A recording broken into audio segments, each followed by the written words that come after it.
Om Jnanatimirandhasya Jnananjanishalaakaya Chakshurunmilitam Yena Tasmai Shri Gurave Namaha Nama Om Vishnupadaya Krishna Preshtaya Bhutale Śrīmate Bhaktivedanta Swami iti namine Namaste Saraswati Deve Gauravani Pracharine Nirvishesha Shunyavadi Paschatya Desha Tarine Vancha kalpatarubhyascha kripa sindhubhya eva cha patitanam pavnebhyo vaishnavebhyo namo namaha.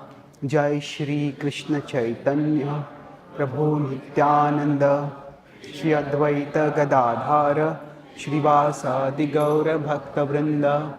Hare Krishna Krishna Krishna Hare Hare Hare Rama Rama Rama Hare Hare.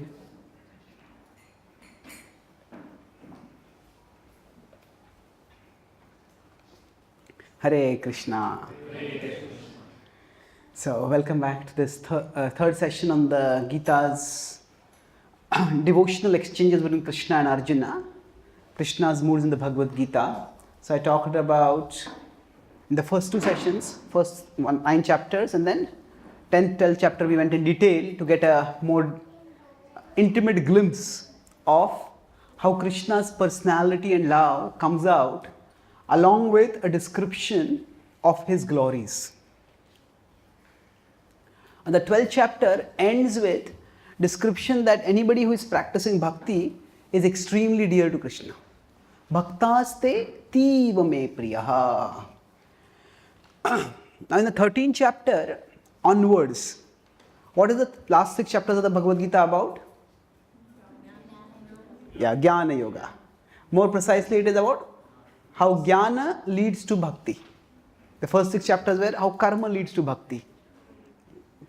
So now, the questions which Arjuna is asking are not exactly related to what came previously. Sometimes scripture is actually, you could say broadly in 3 different ways. One is the whole of scripture is a question answer itself. So like we have just a QA session where it's all question answers. The other is that there is a main narrative going on.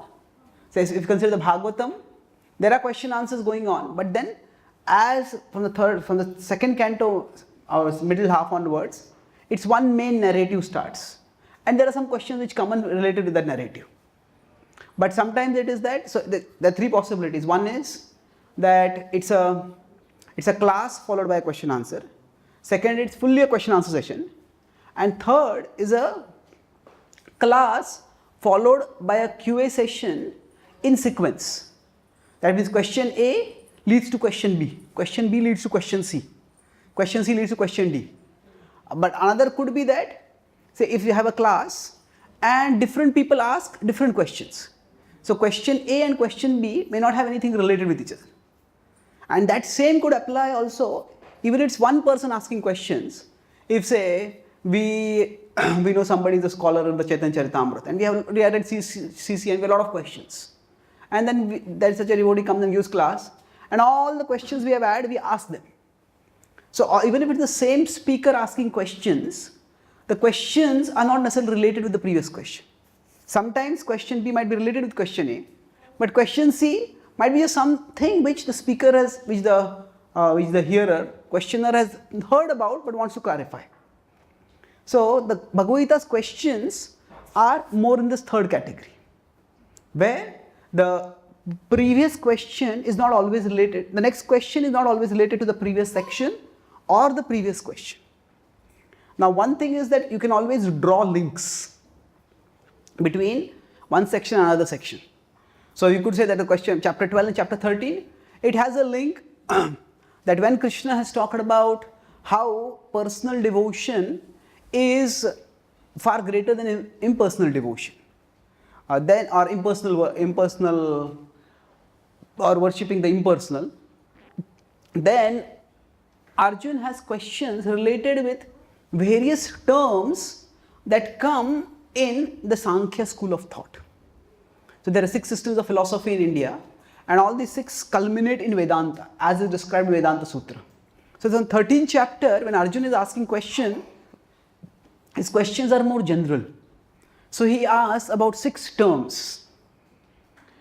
He said, what is Kshetra? What is Kshetrajna? What is Purusha? What is Prakriti? What is Jnana? And what is Jnana? So now if you try to look back, there is nothing about these 6 terms in the 12th chapter. That's why you can draw a link, but with respect to the specific terms or the specific concepts, technically concepts, there's no link. It's like a question which is broadly related to the topic. So what Krishna has done is he has shown how all of existence is permeated with his presence. That was Vibhuti Yoga. The one above the many manifests as one among the many. So now when Krishna has given this devotional theistic worldview where God permeates all of existence, then there are different strands of philosophy. So how is the absolute truth related with this different philosophical strands also? So okay, how do this philosophy's terms relate with Krishna? So that's what is the basis of his question. So these are 6 terms, and Arjuna asks these 6 terms, and Krishna gives very terse definitions. So Kshetra refers to the body. Kshetrajna is one who is the knower of the body. And Krishna uses the Sankhya terminology to say that if one who understands Kshetra Kshetrajnayo revam antaram jnana chakshusha, he says the eyes of knowledge means to see that the Kshetra and Kshetrajna, the body and the knower of the body, they are 2 different things. And one who understands both of them, that person is in knowledge. The 13th chapter is the most technical chapter of the Bhagavad Gita. And the Bhagavad Gita is sometimes called as a Gita-Upanishad. So it is also considered to be an Upanishad. See, any kind of classification that we do, it is never black and white. Classification is basically a construct of the human mind. The reality is what it is. Say we draw a map. Now in the map of Australia, you say, okay, New South Wales ends over here, Queensland ends over there. Now is it that along the whole border there is a neat boundary? Not necessarily. Sometimes between countries there can be disputed territory also. So any system of classification, when you translate it into reality, there are always shades of grey that come up. So similarly, when here Krishna is talking with Arjuna and they're talking about the concepts from Sankhya. So the idea is, in Sankhya there is Kshetra and there is Kshetrajna. There is the body and there is the knower of the body. And Krishna says one who is the knower of the body, one who knows both of this, that person is in knowledge. And then the Upanishads give this knowledge, they use various terms, but they use the terms in a way that will appeal to intellectually minded people. See, different people need different kinds of presentations. Say if you are speaking to small 5-year-old children, will present, even if you are presenting the Bhagavad Gita, it's in one way. If you are presenting to adults, it will be in a different way. If you are presenting to scholars, it will be a different way. So, for example, we might say, oh, Radha Krishna, the divine couple. And those are devotionally minded, yes, they are the divine couple.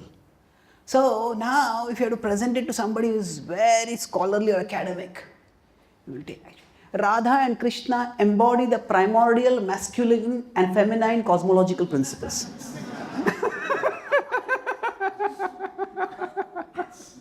So now, essentially it means the same thing. So, the Upanishads use technical language which titillates the minds of the Jnanis. Those who are very intellectual people, if they feel something is very simple, how can reality be so simple? They just can't accept it. So, how can things be so simple? So, they want things to be explained in a complicated way. So, the Upanishads takes, actually, at one level we could say, reality can be explained in simple ways, it can also be explained in complex ways. So, for the Jnanis, the Upanishads present everything in great complexity. And one way of complexity is called paradox. Paradox means that there is a statement which appears to be contradictory, but it has a deeper meaning. So, if a teacher says the least corrected papers are the most correct. The least corrected papers are the most correct. Now, how can least correct, most correct? It seems to be odd, but it's true. The teacher has to least correct it, that means the student has already done it correctly. That's an example of a paradox. So, the Ishopanishad we know is full of paradox. Tan ejati, tan naijati, tad dure, tadva antike. That absolute truth walks and does not walk. It's far away and close by. So similarly, Krishna uses paradoxes in the 13th chapter, repeatedly. So when he's describing that absolute truth, he says, he actually says that absolute truth, where is Sarvendriya Guna Abhasam, Sarvendriya Vivarjitam. So first he says, Sarvata Pani Padam Tad Sarvato Akshishiro Mukham, Sarvata Shruti Malloke, Sarvamavrutti Tishtati. He says about that absolute truth, everywhere are his hands, everywhere are his eyes, everywhere are his ears. He pervades everything. So first he says, his sensory faculties are everywhere. But then next verse only he says, this is 13.14, 13.15 is Sarvendriya Guna Bhasam, Sarvendriya Vivarjitam. This absolute truth is the source of all senses, but is without any senses. Sarvendriya Vivarjitam, Asaktam Sarva Bhrukchaiva. Asaktam is completely detached, but Sarva Bhrukchaiva, but is the maintainer of everyone. Normally we strive to maintain someone because we are attached to them, but Krishna is Asaktam Sarva Bhrukchaiva, Nirgunam Guna Bhoktrucha. Person is he's completely beyond the modes, but he is the master of the modes. So this contradictory phraseology is used to point to the inconceivable nature of the absolute truth. So the 13th chapter is full of that. And I say, even among our acharyas, there are different commentaries. So this verse can refer to the Atma and the Paramatma. This verse can refer only to the Atma. This refers to the Paramatma.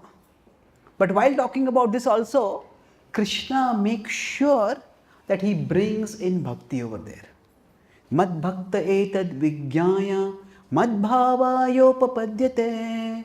Krishna says, how can you understand me? Mad bhakta etad vijnaya. Those who are devoted to me, they can understand me. So even in this section full of jnana, intellectual analysis, Krishna is saying, the way to understand all this is not through jnana alone.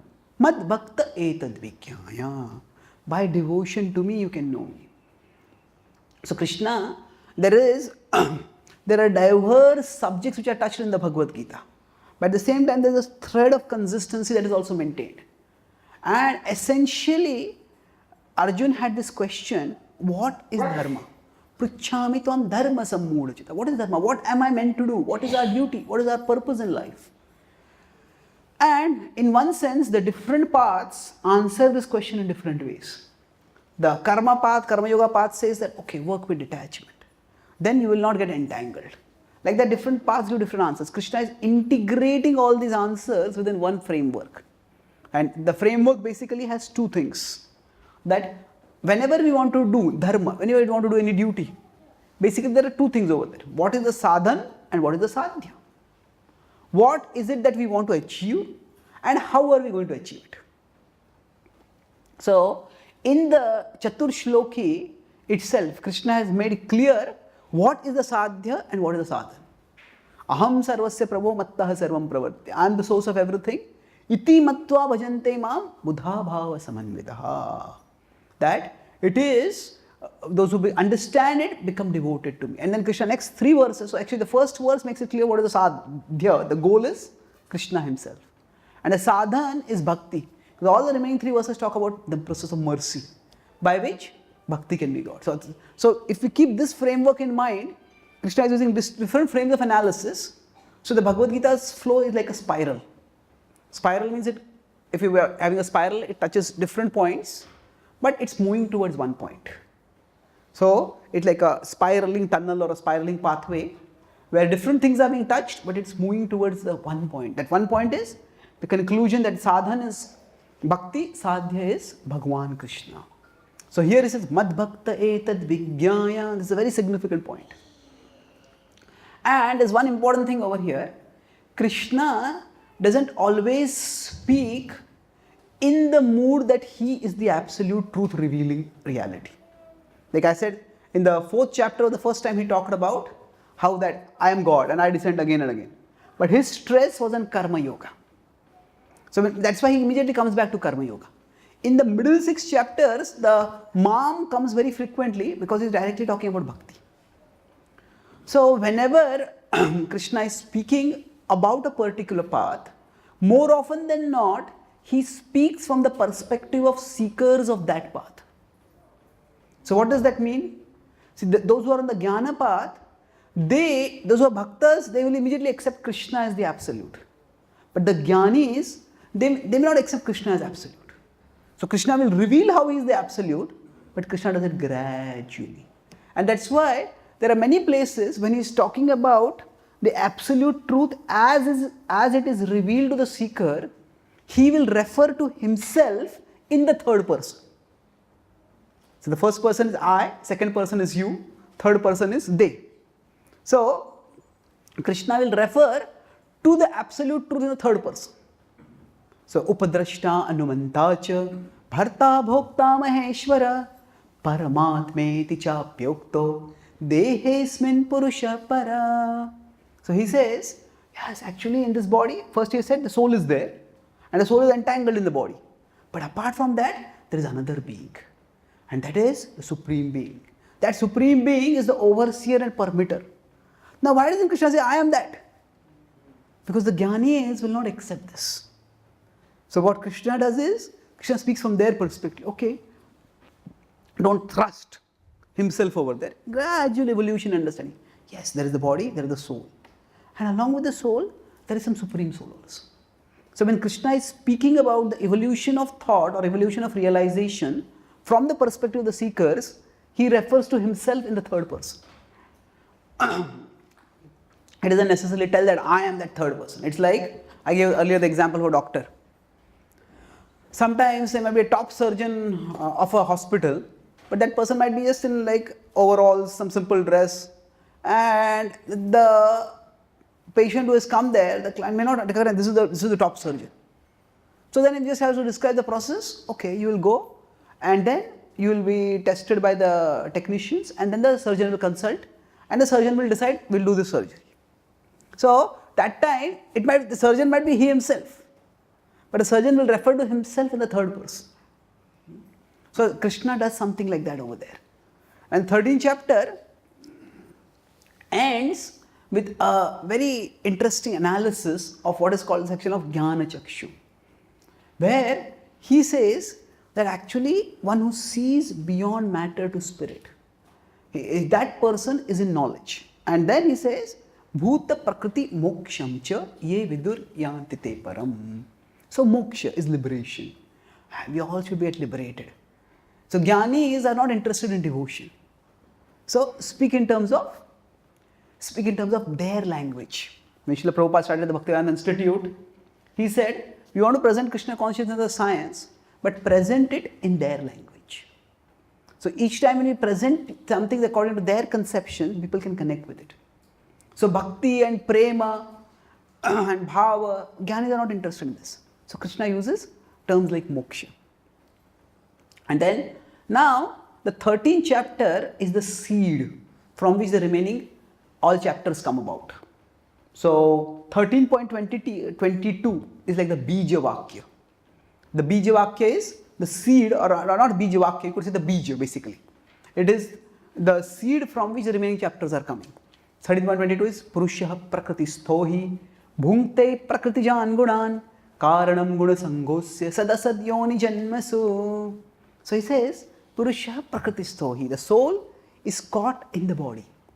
Why? Bhunkte, because of the desire to enjoy. And now, what happens because of the desire to enjoy? How the soul gets entangled? Krishna describes that in the 14th chapter. So here, Bhunkte Prakriti Jan Gunan. So Prakriti Jan Gunan means that there are 3 modes of material nature. Now 3 modes is a common concept which has come from Sankhya, and it is used by almost all Indian schools of thought. And the Bhagavad Gita draws upon it extensively.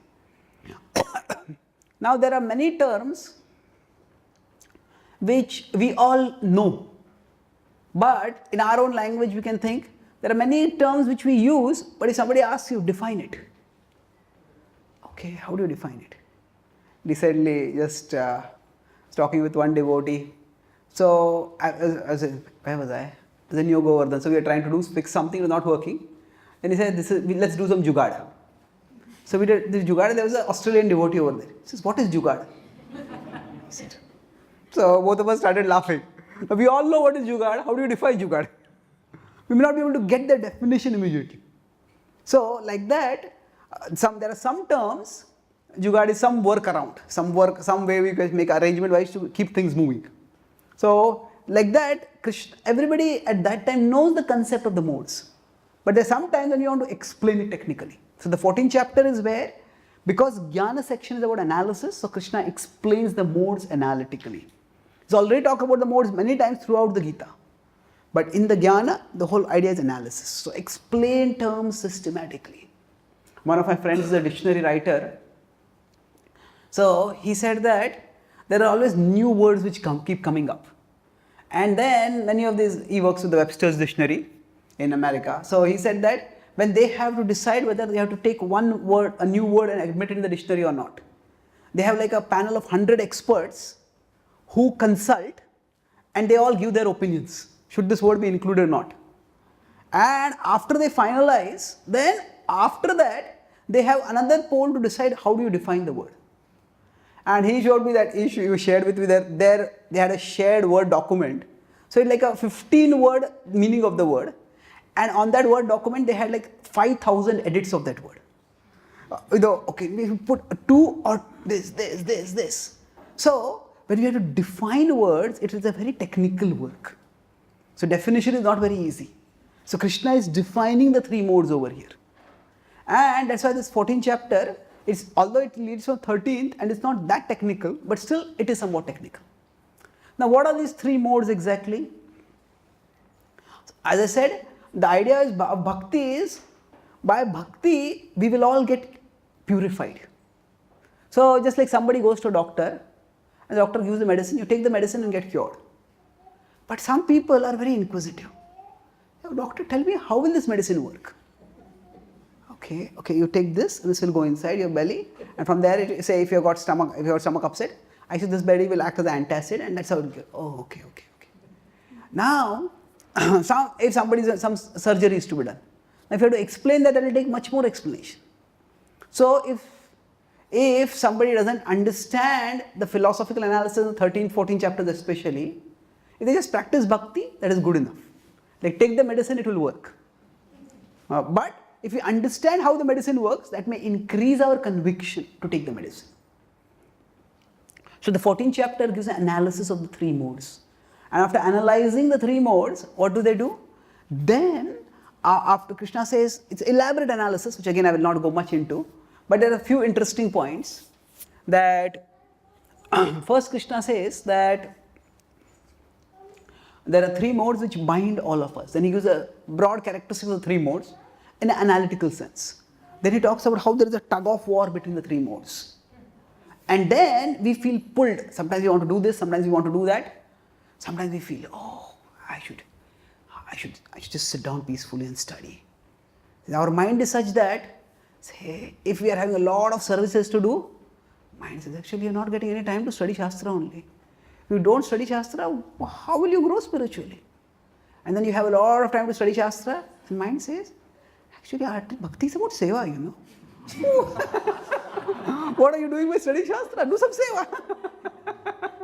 So you may ask, and when we do either, the mind says, okay, study Shastra, do some seva. Actually, I'm tired, I want to sleep. So what the mind does is, when we ask, what do you want to do? Says the mind, whatever we do, the mind will keep us dissatisfied.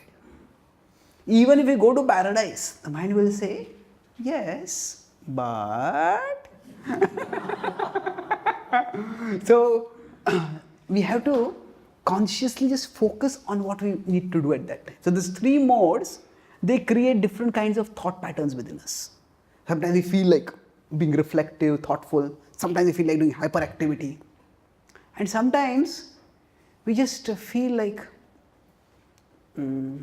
I want to go into power saving mode. Just go into power saving mode, don't do anything. So that's how these three modes keep affecting us and our emotions keep changing. And after talking about this, Krishna says, learn to become an observer of your modes. Udasinavad asinam. Udasinavad. It's a very interesting word. Udasin is detached. But udasinavad is as if detached. Krishna says, so sometimes we'll feel very energized, sometimes we'll feel lethargic, sometimes we'll feel very reflective.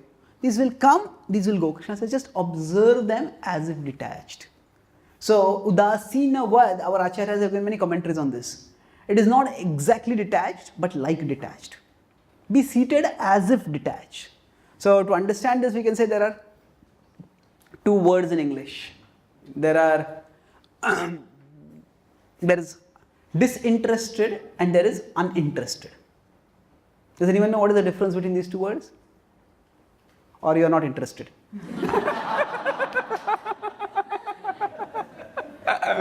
There's disinterested and uninterested. Can anyone guess? Disinterested means you don't find that. Uninterested means I don't care. Okay. Yes. The second meaning is correct. Uninterested is I have no interest, I have no care for it. Disinterested, it refers to I have no vested interests. We use the word interest in that sense. Disinterested means impartial. So, uninterested is just uncurious, uncaring. But disinterested is impartial. So, say a cricket match is going on. And then the bowler bowls the ball and the ball goes and hits the foot of the batsman. And the player appeals. So, all the fielders appeal. So, now the umpire, should he be disinterested or uninterested? Disinterested, isn't it? Yeah. So, all the players appeal and the umpire says, actually, I was not watching the match. What? Then why are you here? You cannot be not watching the match. So, the umpire has to be disinterested. Not necessarily favoring. It is not that every appeal has to be accepted. And then it does that, then it's like the umpire is partial to the fielding team.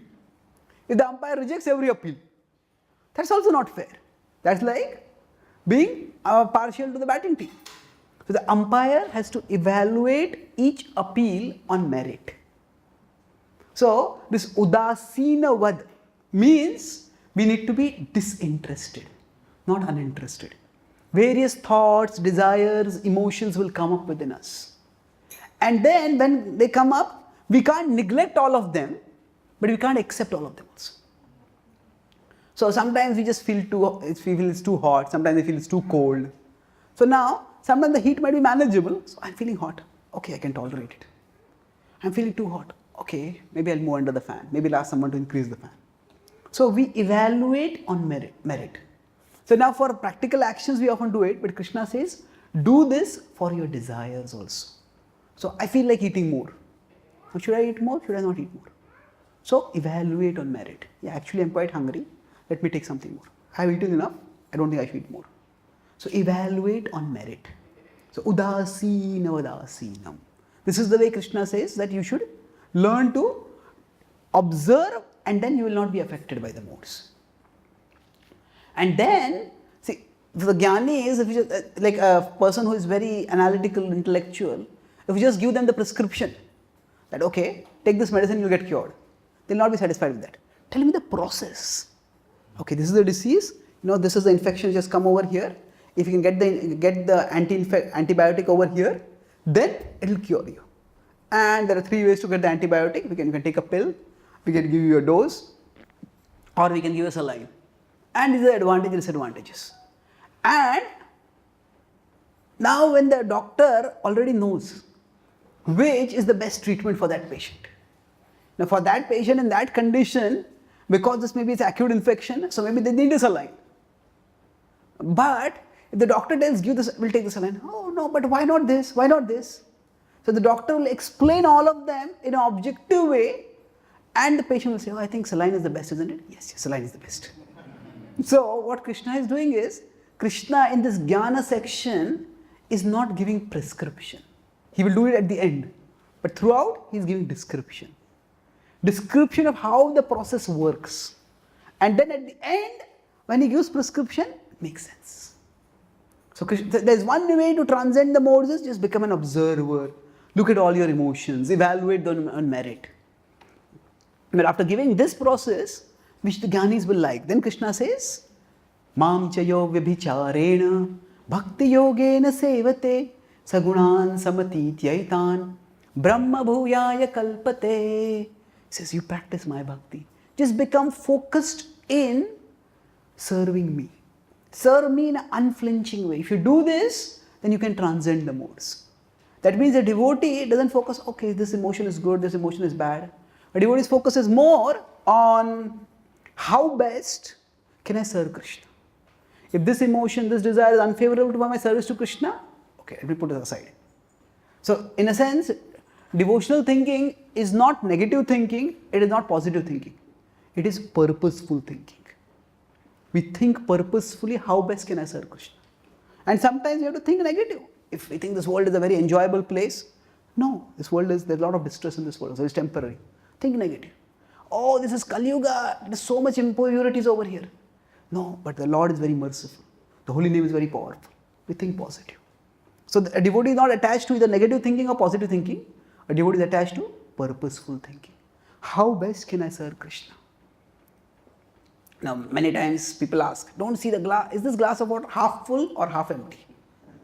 Now, this has become such a common question. I was at a presentation, I was in America. If somebody asked this question, so one person said, if somebody asked this question, is the glass half full or half empty?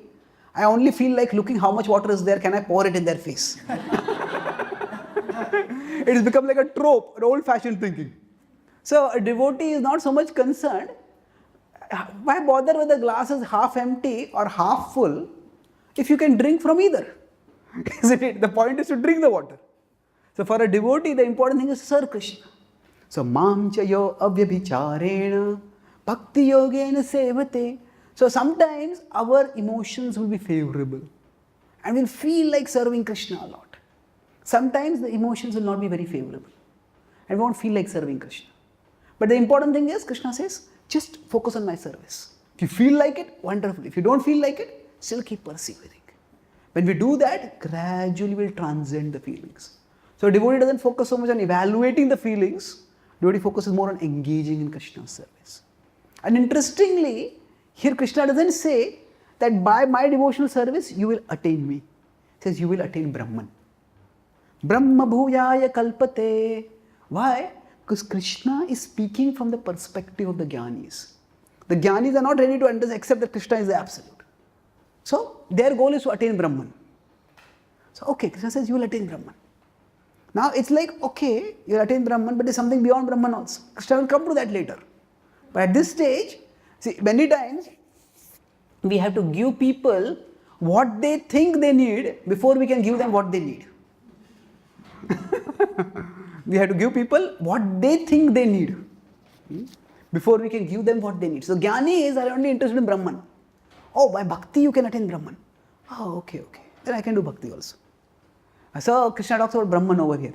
But then in the next verse he gives a rough hint. He says, Brahmano hi pratishtaham amrutasya vayasya cha. So Krishna says, I am not just the path, I am not just a means to spiritual realization, I am the end of spiritual realization. So somebody might worship Krishna because by bhakti I can transcend the mode. That's good. So Krishna accepts that way in 14.26. But in 14.27 he says, but actually that Brahman which you are attaining, that is sustained in me. Brahmano hi pratishtaham. I am the foundation of that. And from there, then there is a Purushottam Yoga. So in the Jnana section, this 15th chapter is the chapter where devotion is stressed the most. among all the chapters. Of course, 18th chapter is rich with devotion, and we'll come to that eventually. But now in the 15th chapter, it is the smallest chapter in the Bhagavad Gita.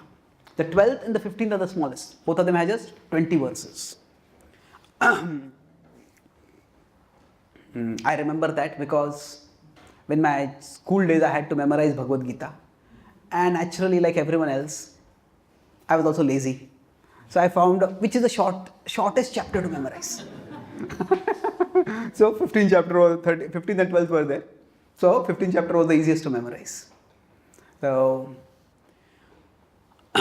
anyway, so the 15th chapter starts with Krishna talks about, suddenly he introduces a different concept.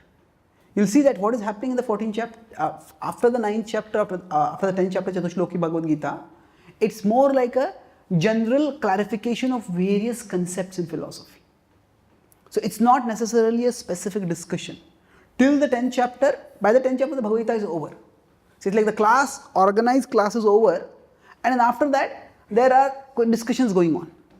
And some questions are raised, and sometimes a speaker may answer one question briefly, another question elaborately. And while answering a question, they might introduce some other concept also, if they feel the audience needs to know that. So Krishna, what he is doing is, he is given a devotional worldview and various concepts that are there, known in the broad spiritual landscape, Krishna is explaining them.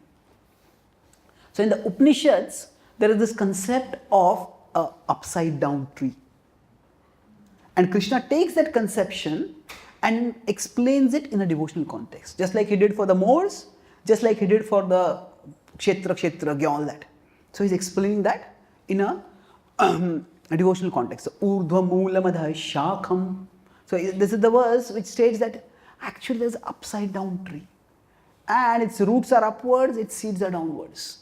Its shoots are downwards. And this, the Acharyas explain, the 13.22, just like every seed, or every tree grows from a seed, similarly this tree of material existence goes from the 13.22 seed. Seed is bhoktrutve. Because you have the desire to enjoy, so the whole tree of material existence expands from that. And then Krishna says, how do we become detached?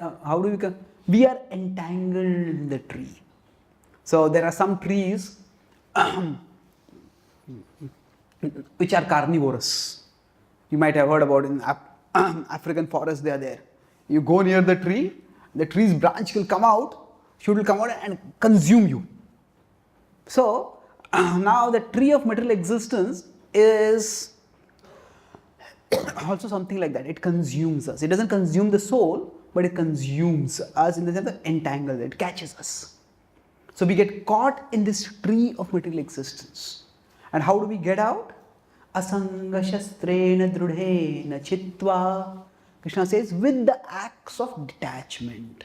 This is the opposite. Purusha prakritistohi bhunkte prakriti jangunan karanam gunasangosya sadasadyoni janmasu. So because of gunasanga, we have become bound. Now by asanga, we can become unbound. So this is a tree in which we are bound. Now, after telling that, you can detach yourself in this way. But now Krishna is taking things forward and he says, okay, after you detach yourself, what happens? Asanga shastrena drudhena chitva tataha padam tat parimargitavyam yasmin gatana nivartanti bhuya tameva chadyam purusham prapadye yata pravritti prasuta purani. He says, after you become liberated, surrender, go to that absolute who is the source of everything and surrender to that absolute. Now, that absolute is Krishna himself. But at this point, Krishna doesn't mention it. Then in the next verse, he says, okay, that eternal reality, what is that? You surrender to it. Then you will attain it. Then Krishna shifts, because now he has come to that absolute truth from the perspective of the jnanis who want to analytically disentangle themselves. Then he shifts the camera, you could say, and speaks from the perspective of that I am that absolute truth. So he says, na tad bhasayate suryo na shashanko na pavakaha yad gatva na nivartante tad dhama paramam mama. So that same absolute truth is actually the one, now this whole theme that you cannot, it is not illuminated by the sun, the moon or fire. What this means is, This is actually repeating in a different way a common Upanishadic theme. The Upanishadic theme is that the absolute truth cannot be seen with the eyes, the absolute truth cannot be conceived with the mind, the absolute truth cannot be described by the words. And Krishna is saying the same thing. Natad bhasayate surya, the sun shows us what is there. Natad shashanko, the mind is often associated with the moon. People who have mental instability often, according to the moon phases, sometimes their mental instability changes. And pavaka, fire is associated with speech. Some people's speech is very fiery. So Krishna is dropping those Upanishadic motifs over here and saying that absolute truth, that eternal realm of reality, that is actually my abode. And from here onwards, the most devotional section starts. Krishna says, Mamaivam sho jiva loke, that all living beings are my parts. But they are bound in this material existence because they are dragged by the senses and the mind. Mana shashtani indriyani prakriti sthani karshati. So, I'm working on a sutra-like translation of all the Bhagavad Gita's verses. It takes a long process. But anyway, I got one of this verse. It's be a part, be not apart. So be a part. We are a part of Krishna. Mamaivamsho jiva loke jiva bhutaha sanatanaha. Eternally we are a part of Krishna. So be a part. But manaha shashtani indriyani prakriti sthani karshati. Because the senses and the mind, we think that actually I have my own interest. This is what will make me happy. We become be a part. Be a part, be not apart. So we want to be apart from Krishna and want to pursue our own ideas because of our mind and senses. And then because of the pulling of the mind and senses, how the soul becomes entangled in this world, how the soul gets completely consumed by materialism, Krishna describes that. And then how the soul can start perceiving spiritual reality. He starts describing that. So how the soul goes through reincarnation. And then after going through reincarnation, after many lifetimes, soul starts thinking, there must be something higher in life. Jnana chakshu. Krishna says that, okay, I'm being pulled here, there and everywhere. Normally we think we are moving around in our lives. Okay, I'm going to this place, I'm going to that place. But sometimes suddenly such turns happen in our life. We had one plan but we end up somewhere else entirely. So there are times when we very clearly realize that we are not in control. And at that time we start thinking, okay, what is going on? What is in control? Is there something higher in life? So Krishna says at that time we can start perceiving a higher reality. And then initially you may think, things are going wrong in my life. Is it that higher being is he malevolent? Is that higher being against me? He says, no. Look at the foundation of existence. For our very existence depends on things outside of us. We can't even breathe without somebody providing us oxygen. So Krishna talks about for the cosmological, terrestrial and the physiological. Cosmological, he says, actually it is the sun which gives light. And that sun's light comes from me. Yadadittyagatam tejo jagadbhasayate akhilam yachandramasi yachagnav tattejo viddhimamakam.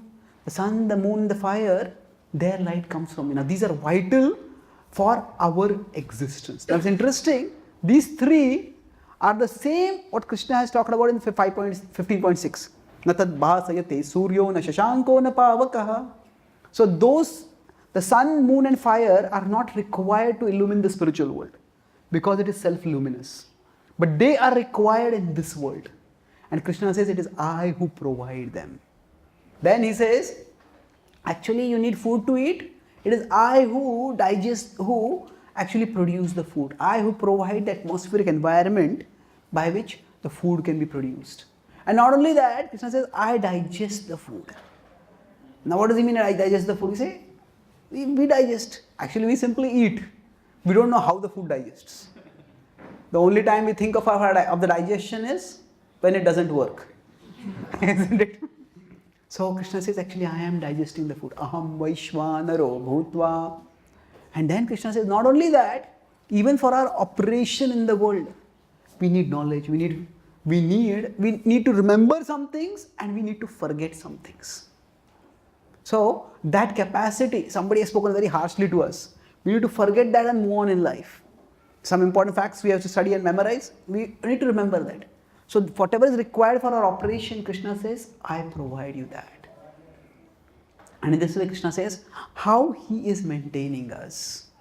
And then again, so now the starting of the chapter was the Upanishadic motive that is going from the upside down tree to the ultimate goal of existence.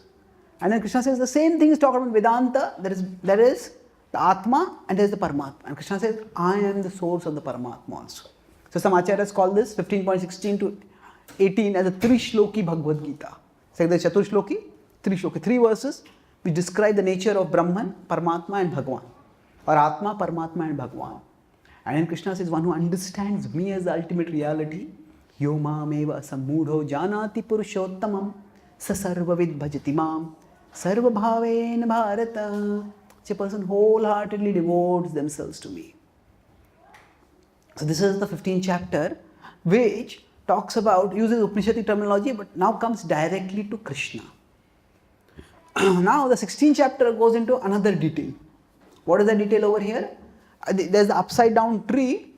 Now there's this tree and the extremes of the tree are the extreme kind of living beings. There are 2 kinds of people in this world. Some people are wise and some are otherwise.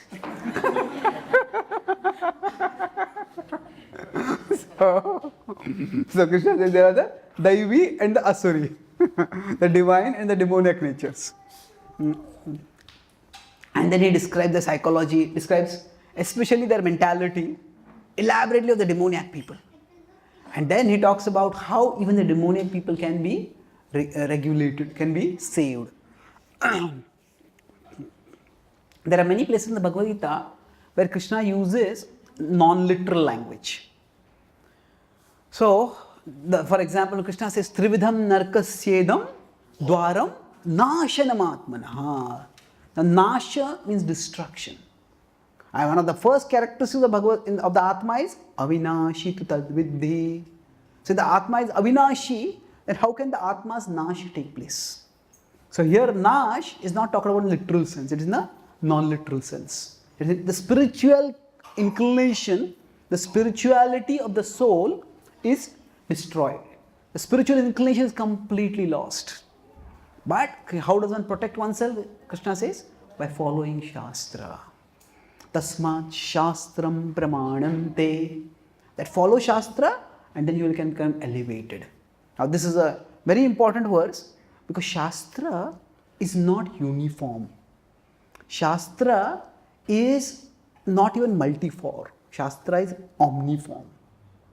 The uniform means having one form. Multiform means having many forms. Omniform means having almost unlimited forms. So, what does unlimited forms mean? That Shastra has different injunctions for different people.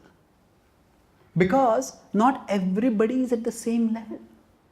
So, at whatever level people are, they need to be elevated from that level to one step forward. So, that's why Shastra may also have some sections which talk about meat eating. Okay, if you want to eat meat, then you do this, then you eat meat. Do this ritual, do this puja, do this something like that, and then you eat meat. The idea is if somebody wants to eat meat and they can't give up eating meat, then do it in a regulated way under scripture. So, but the scripture also says that, okay, meat eating is actually a pillar of sinful life and better give it up. So we have to understand this is for people at this level, this is for people at that level.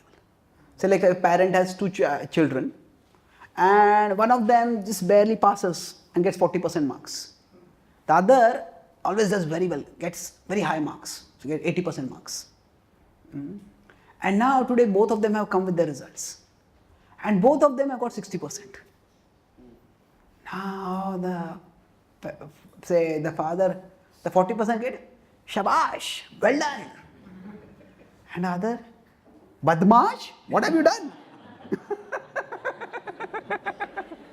Now, both of us got same marks. Why are you praising him and criticizing me?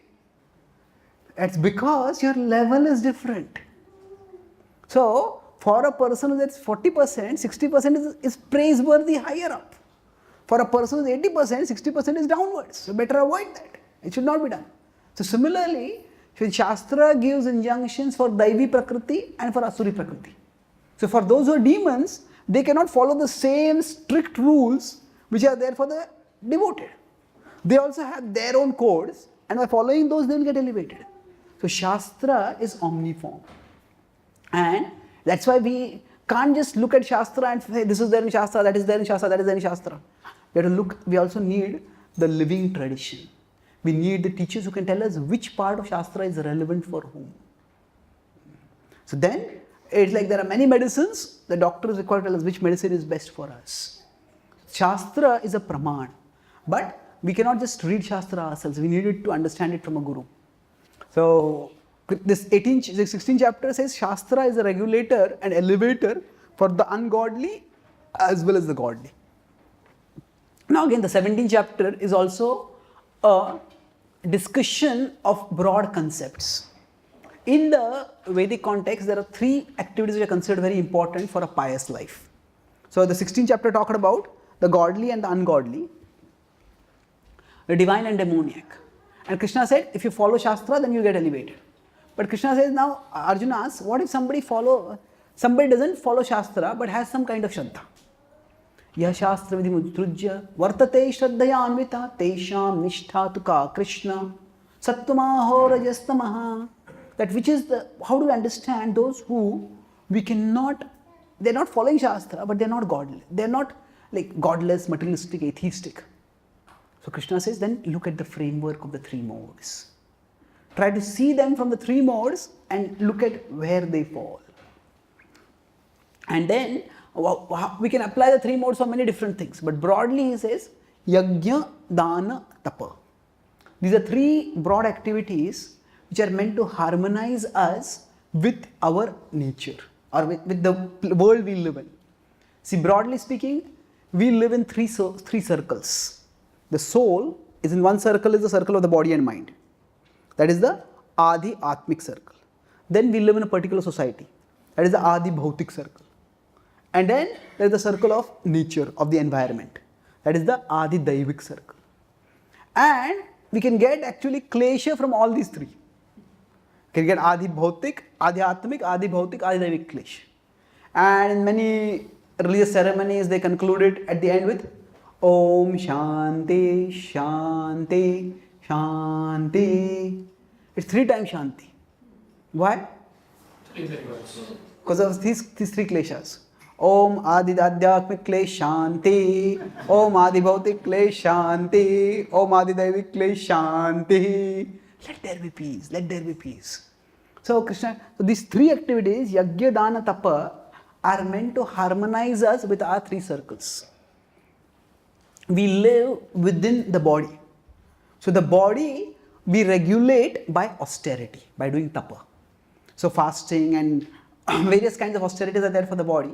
They harmonize us with the bodily, physical and psychophysical environment that we are in.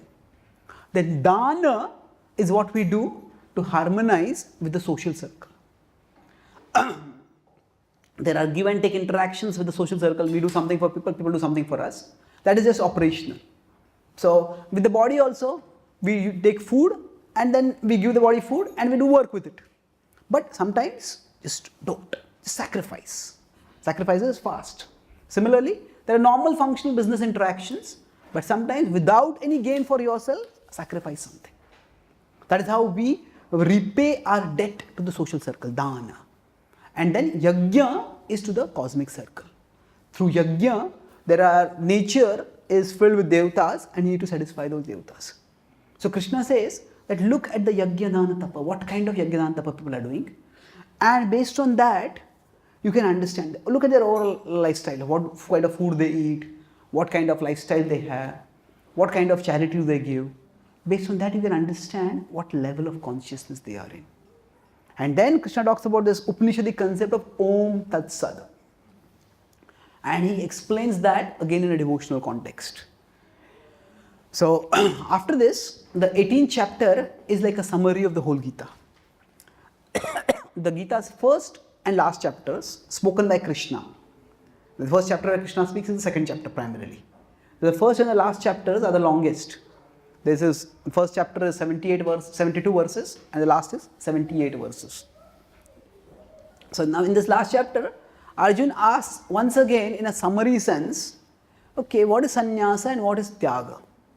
So here the idea is Arjun wants to very clearly, analytically understand the difference which Krishna has made earlier. There is, as I said, originally Arjun's idea was there is work which will entangle, there is renunciation which will save from entanglement. But Krishna's response was work with renunciation. So Arjun wants this to be differentiated, this difference to be established in terms of the Jnani analysis. So the Jnani analysis is in terms of three modes. So Arjun asks Krishna, now what is tyaga and what is sannyasa? So sannyasa at one level can refer to the ashram. There's a particular order in which people are announced. Tyaga is more of a mood, of a disposition. So in answering this, Krishna talks about again the three modes and action within the three modes. And interestingly, he talks about how renunciation can also be in the mode of ignorance or the mode of passion. Normally we think renunciation is a good thing and it will be spiritually conducive, it will be spiritually elevating. So yes, it can be, but a lot depends on the motivation. If somebody is renouncing out of frustration, out of the inability to get something, then that renunciation is not exactly an enlightened renunciation. Now, I was in Pune once and for many years, so there was a boy who came to our temple and he would just come once in a few months to the temple. And one day he suddenly came, he said, how can I become a brahmachari in the temple? I said, you're not even coming to the temple, what happened? He says, no, he said, I want to know the process. He says, I have almost decided to become a brahmachari. He says, I'll be deciding by Sunday. He says, it was Friday. I said, what will happen on Sunday? So he said, actually I have proposed to my girlfriend. If she says no, I'll become a brahmachari.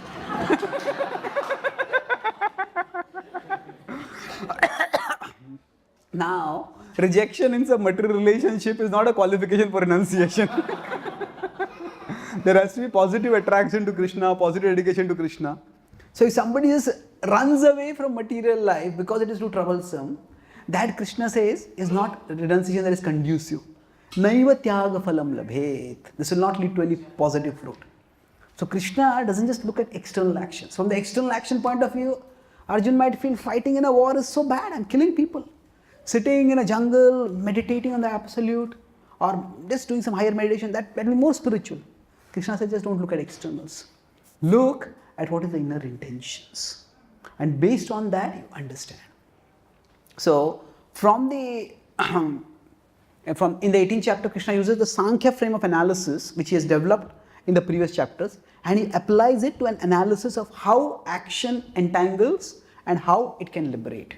So he goes into various components of action. He talks about, Krishna differentiates very interestingly between jnana and buddhi.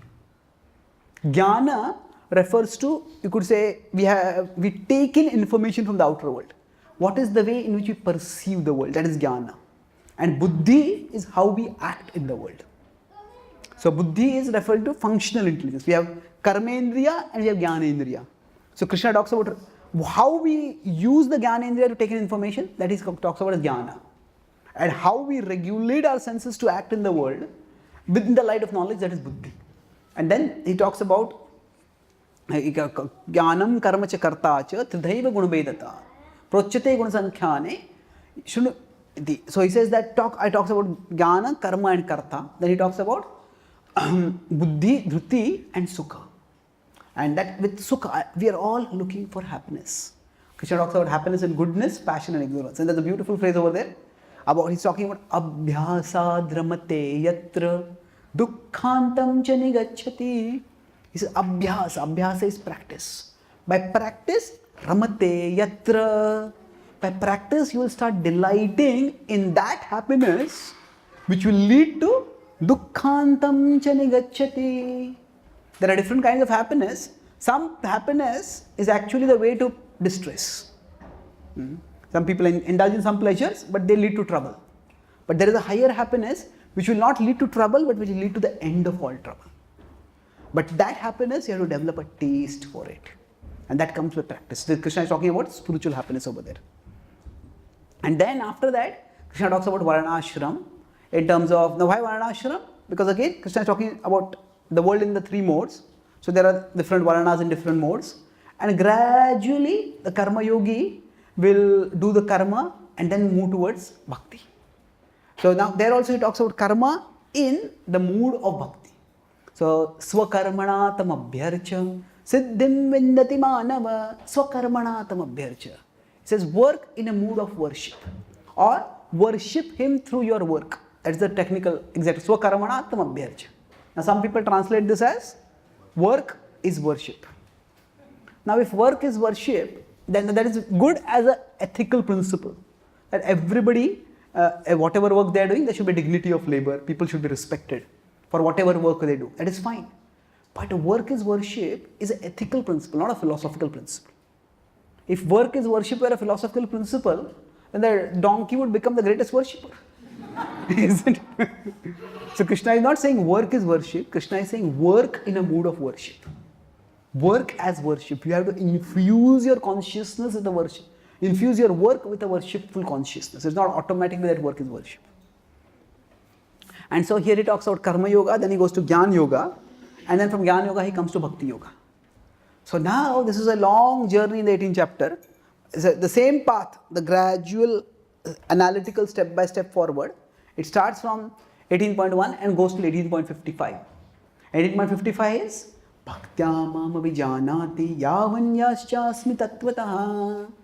That by bhakti you can know me and you can attain me. So it's like, so now Krishna described an elaborate process. Sometimes you want to go up a big building and there's a long pathway of the building. And then you take the long pathway up, maybe it is stairs, maybe it is steps, long winding. After a long path you go up. And then after we get to the top, oh, that's very attractive, I want to go there. But it's such a long pathway. Then they say, actually from here there's also a shortcut, there's an elevator. Just get into the elevator and you go up. So Krishna is saying you have to go through all this path of analysis, karma, jnana, then come to bhakti, bhakti will attain me. By bhakti you will attain me. But then he says, you can practice bhakti from wherever you are. So now from 18.56 to 18.72 is like the home run of the Bhagavad Gita. You know, somebody did a marathon. It's the last round that has come. Then the home run means everybody is there cheering. Now just run fast and get to the destination and get the medal. So this is, the whole Bhagavad Gita has gone a magnificent tour. Now so last section is unabashedly focused on bhakti. So unabashedly. So Krishna says, Sarva karmanya pisada kurvano madvyapashrayah. He says, whatever work you are doing, you take shelter of me. And by doing this, you will attain me. And then Krishna goes the whole process of how just by being conscious of me, you will become elevated. And he says, I am always with you. Ishvara sarva bhutanam. I am there in your hearts, all living beings. And if you surrender to me, you will attain me.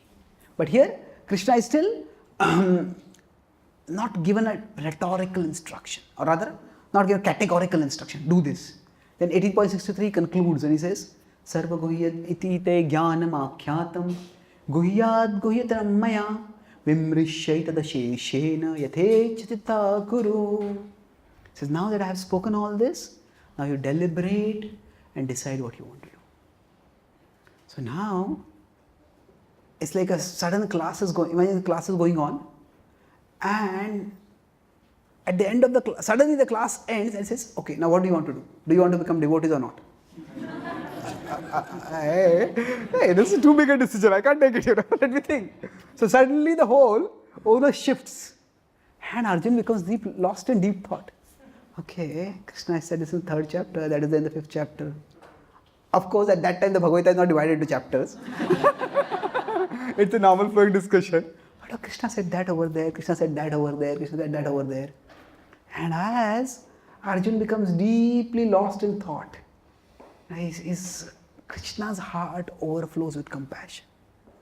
And it's like a doctor has given an elaborate analysis. Different treatments, this treatment will lead to this, this treatment will lead to this, this treatment will lead to this. Okay, now what treatment do you want to take? I have to decide that. Hey, that's a big thing. So then, as the patient gets lost, doctor says, okay, I'll suggest you. So like that, Krishna's heart overflows and he says, okay, I will tell you the most confidential knowledge. Sarva guhyatamam bhuya shrunume paramam vachaha ishto sime dudamiti tato vakshami te hitam. The most confidential knowledge I speak to you because you are most dear to me. And I want to speak for your benefit. And then he speaks a verse almost identical to the 9.34. Manmana bhava madbhakto matyaji mam namaskuru mam evaishyasi. Till that point it is same. There it is mam evaishyasi yuktvaibam atmanam matparayanaha. So you fix your mind on me, become my devotee, worship me, offer your homage to me. By this, what will happen is, you will come to me. So, the idea here is, manmana bhav mad bhakto. Offer your heart, offer your mind, offer your body, mam namaskuru. So if you do all this, you will come to me. That is the common part. But in 9.34 is this, atmanam matparayanaha. In this way, if you offer your whole being to me, you will come to me. Here Krishna says, mam evaishyasi satyam te pratijane priyosime. Truly, certainly you will come to me. Because I declare that you are very dear to me. So what is the difference? The difference is in stress. Sometimes you can make the same statement, but just by changing the stress, you can actually completely change the meaning. Say suppose somebody is to be recommended for initiation. And say if we want to recommend him, we may recommend that you say, he had problems, but he's stable now. Now, if you don't want to recommend, he's stable now, but he had problems. Both the point, both the essential, you could say content of the sentence is the same. But the stress becomes entirely opposite, isn't it? So, in small ways, if you just shift, this is the whole idea, whole magic of language actually. So, similarly, say so we'll see what is the difference in stress between 9.34 and 18.65. So, say if some deal is to be formed, say if there's a house seller and the seller wants to sell the house and there's a buyer. And the seller says, okay, if you do this, then you will sell this house to you. So now, if the seller wants to make sure that the buyer will fulfill all the legal requirements, transfer the money, do everything clearly. If you do this, then we'll transfer the deed to you. But if the buyer, so in that case, the onus is on the buyer. You have to fulfill all these obligations. But sometimes, some sellers, they have found that the property is staying with them and not going only. So then they become anxious to sell. So then what happens? Okay, if you do this, I'll surely do this immediately. So what has happened? Their anxiety comes out. So in 9.34, Krishna is stressing what the Atma has to do. Do this. In this way, if you offer your whole being to me, you will come to me. So Krishna at that point is telling the requirements. But here, by the end of the Bhagavad Gita, Krishna's heart is flowing with compassion. So he tells the requirements, but it doesn't end with an emphasizing on the requirements. He says, if you do this, I will surely do my part. He says, Manmana bhav madbhakto madhyaji mam namaskuru, mam evaishyasi satyam te pratijani priyosime. I assure you, you will come to me. This is my declaration. So Krishna's anxiety that we be delivered is revealed over there. Krishna is so eager. I will do my part. You just do your part. And then after that is the Charan shloka of the Bhagavad Gita. Sarva dharman parityajya mamekam sharanam vraja aham tvam sarva papebhyo mokshayishyami ma shuchaha. So I was once invited at the Gita Jayanti to a Hindu program, and they were reciting some important verses from the Bhagavad Gita. So they came to this as one of the last verses, and they recited it, Sarva adharman parityajya mamekam sharanam vraja. So then afterwards I asked them, actually this verse is Sarva dharman. Why did you make it? Why was they reciting Sarva adharman? So they quoted some Gita commentator. He said, actually, Krishna has come to establish dharma. So how can he tell you to give dharma? He said, long ago, when somebody was rewriting the Bhagavad Gita, they forgot to put an A. So now we are putting back the A now. Now we have Shankaracharya's commentary also. There is no A over there also. It's almost 1300 years old. So now, if you look at the context, see, Arjuna was never interested in adharma. Arjuna's question was, if you remember the start of the Bhagavad Gita, he had Kula Dharma and Kshatriya Dharma. Which dharma to follow? Should I follow the Kshatriya duty and fight against the enemy, or should I follow my Kula Dharma and decide I won't fight against my relatives? So this was his confusion. And Krishna tells Arjuna, you have these various roles, but go beyond the role to your essential identity. Your essential identity is, you are my servant. And when Krishna says, Sarva Dharman Parityajya, Prabhupada says in a lecture, actually the hippies had also done Sarva Dharman Parityajya. They had given up their jobs, their career, their families, even their hygiene. But it says, Prabhupada said, I came and taught them Mam Ekam Sharanam Vraja. So the important thing is, Krishna is not telling Arjuna give up dharma and become adharmic. When there is confusion about different roles, this dharma or this dharma, because don't get caught in the confusion, first go back to the foundation. The foundation is, you are my soul, you are my servant, just surrender to me. How can you serve me? So, Mam Ekam Sharanam Vraja. And what does, in that particular context, for Arjuna to surrender to Krishna is, he does it by doing in Kshatriya Dharma. But Arjuna does not fight as a Kshatriya. Rather, Arjuna fights as a devotee. That's why at the end he will say, Karishye Vachanam Tava. He will not say, I will fight. He says, I will do your will.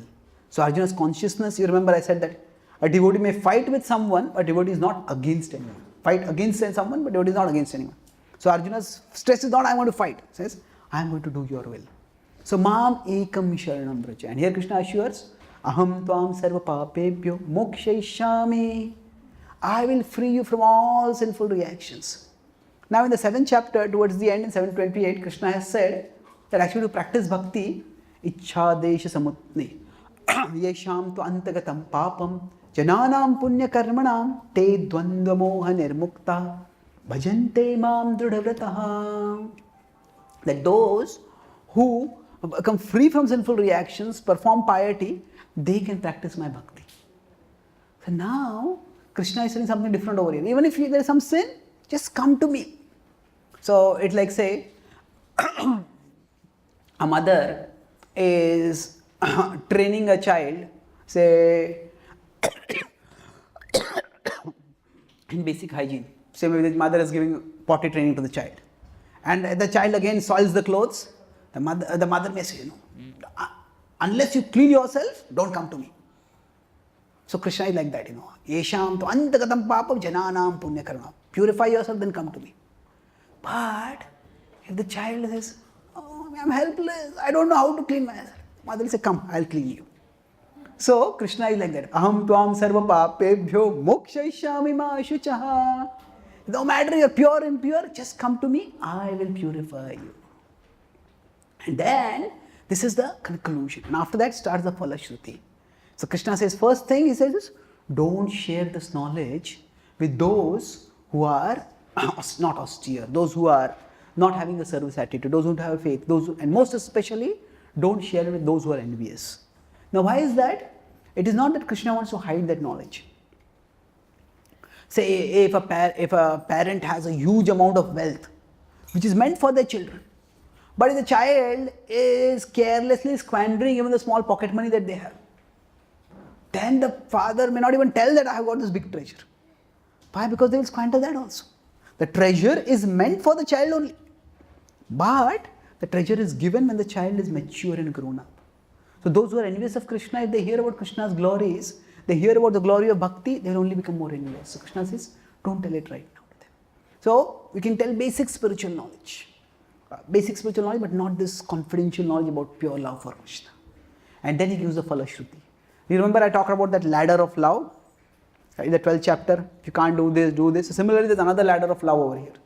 Krishna says, if you preach my message, you will become most dear to me. And you will come to me guaranteed, he says. Krishna doesn't say that. Earlier he said, fix your mind on me, become my devotee, worship me, then you will come to me. Krishna says, you just share my knowledge with others, you will come to me. How is that? Because if you try to share the knowledge, it's like, say, somebody is working in airlines. So now normally when we have to go somewhere, we have to go and buy the ticket, give the money, then we get into the airlines and then we get to destination. But if somebody works in the airlines, without pay they will get to the destination. Have to pay anything, they will get to the destination.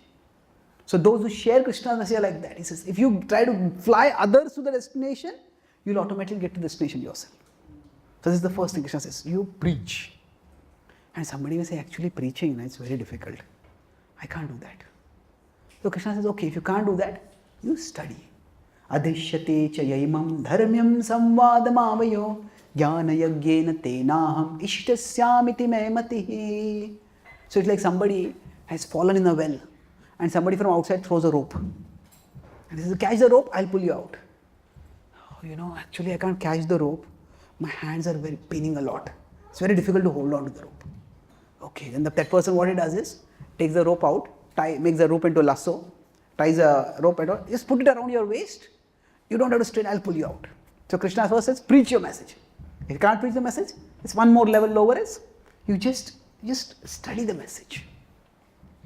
He says, by that also you will attain me. You are worshipping me with your intelligence. So we should not think of studying as Shastra as simply an intellectual activity. Krishna is saying studying is a devotional activity. Just like we might do Aarti with a diya, similarly we can do Aarti with our intelligence. So when we are studying scripture, we have a devotional mood. I am serving Krishna by studying. And then somebody may say, actually I can't study also. Krishna says, if you can't study, then you just hear. Shrunuyad apiyo nara, sopi mukta shubha loka. Just by hearing you will become purified, elevated and ultimately liberated. Like somebody says, if I tie this rope around my waist will pain so much when you're pulling me up. So then the person outside takes the rope out and ties that rope to a nice big tub and sends the tub down. You sit inside the tub, I'll pull you out. So Krishna is saying like that, you just hear and you'll become liberated. But unfortunately we get into the tub and while we are being pulled out, we turn the tub upside down and fall down. So Krishna makes things easy for us, but still somehow we make it difficult for ourselves. So then, after concluding this Falashruti, then Krishna asks Arjun, have you understood? He says, Kachid etat shrutam partha tvai ekagrena chetasa kachid ajnana sammoha pranashtaste dhananjaya. So, tvai ekagrena chetasa. The word ekagra, I gave a whole class on this particular verse. It's a very pregnant verse, but just quick points. Ekagra can simply mean with concentration. Have you heard with attention? But ekagrata is also a state of consciousness in the hierarchy in yoga. There is vikshipta, there is shipta, mudha, ekagrata and nirodha. So nirodha is a state of samadhi. Ekagrata is just the pre-final state of samadhi. So what Krishna is saying is, just by hearing the Gita, we can attain the state of ekagrata. To attain samadhi, to attain liberation, we have to apply the Gita. But just if we recite the Gita and hear the Gita, we can come to the state of ekagrata. And have you heard attentively? And has your illusion been dispelled? So Krishna is very concerned. Krishna is not like a teacher who is given a class and goes away. And the student has some question, he says, come to my private tuition classes, then I'll explain to you. No, not like that. Krishna, Chakravarti Pad explains over there that Krishna is saying, if you have not understood anything, I am ready to repeat whatever you have not understood. If you want, I can repeat the whole Gita. So Krishna is very anxious that Arjuna understand. And the last word that Krishna speaks is very significant. It is Dhananjaya.